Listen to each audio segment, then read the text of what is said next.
सर्व समाज बांधवांना जय जिजाऊ जय शिवराय. मी सचिन हवळे पाटील. आपण सध्या आहोत आंतरवाली सराटी, जेथे मनोजदादा जरांगे यांनी 10 फेब्रुवारीपासून आमरण उपोषण चालू केलेलं आहे. मनोजदादा जरांगे यांनी सरकारला जो वेळ दिला होता तो 10 तारखेला संपला. 9 तारखेला रात्रीपर्यंत मनोजदादा जरांगे यांनी सरकारच्या प्रतिनिधीची शिष्टमंडळाची वाट बघितली. त्यांनी कुठलेही ठोस पावलं न उचलल्यामुळे मनोजदादा जरांगे हे आमरण उपोषणाला बसलेले आहेत आणि आज त्या उपोषणाचा 4था दिवस आहे. मनोजदादाची प्रकृती अत्यंत चिंताजनक आहेत.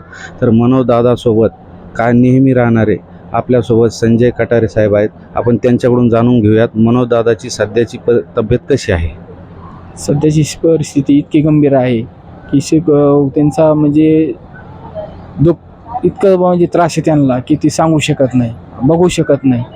दादांना इतका म्हणजे रात्रीपासून तर इतका त्रास व्हायला लागला आहे, तरी शासन दखल घ्यायला तयार नाही. त्याच्यामध्ये सरकारने दखल घ्यायला पाहिजे. याच्यामध्ये सरकार म्हणजे सगळ्या जर आज संध्याकाळपर्यंत दखल नाही घेतली तर सरकार दादाचं काही पण होऊ शकतं एखाद्या वेळेस. सरकारने याच्याकरता खूप दखल घेणं गरजेचं आहे.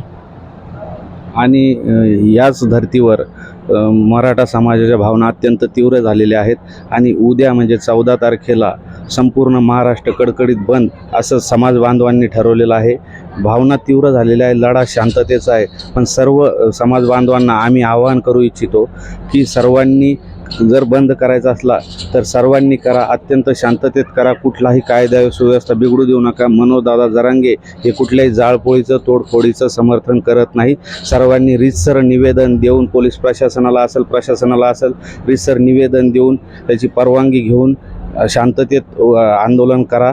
आणि उद्या एखाद्या वेळेला परीक्षा असल्या किंवा रुग्णवाहिका आल्या, ज्येष्ठांचा वयोवृद्धांचा त्यांना रस्ता मार्ग मोकळा करून देण्याचा प्रयत्न करा. कुठलाही गालबोट लागणार नाही. आपला लढा शांततेचा आहे. मनोजदादा लढत आहे.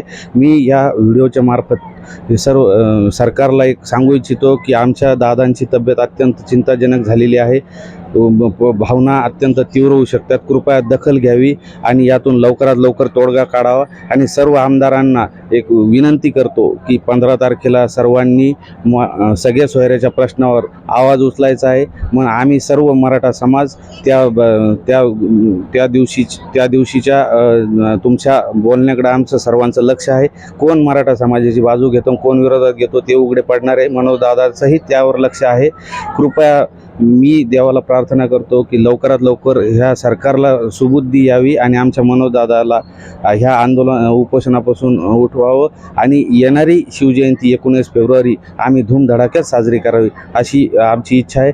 आणि बंदच्या मार्फत मी आम्हाला 18 पगड जाती आणि 12 बलुतेदार ह्या सर्व समाजाचा पाठिंबा असल्यामुळं मी सर्व व्यापारी व्यावसायिकांना विनंती करतो की आमचा अंतिम टप्प्याचा लढा आहे आणि सर्वांनी यात सहकार्य करावं आणि ह्या बंदमध्ये सहभागी होऊन मराठा समाजाच्या झोळीत आरक्षण टाकण्यासाठी सर्वांनी योगदान द्यावं एवढीच विनंती करतो. थांबतो. जय जिजाऊ जय शिवराय.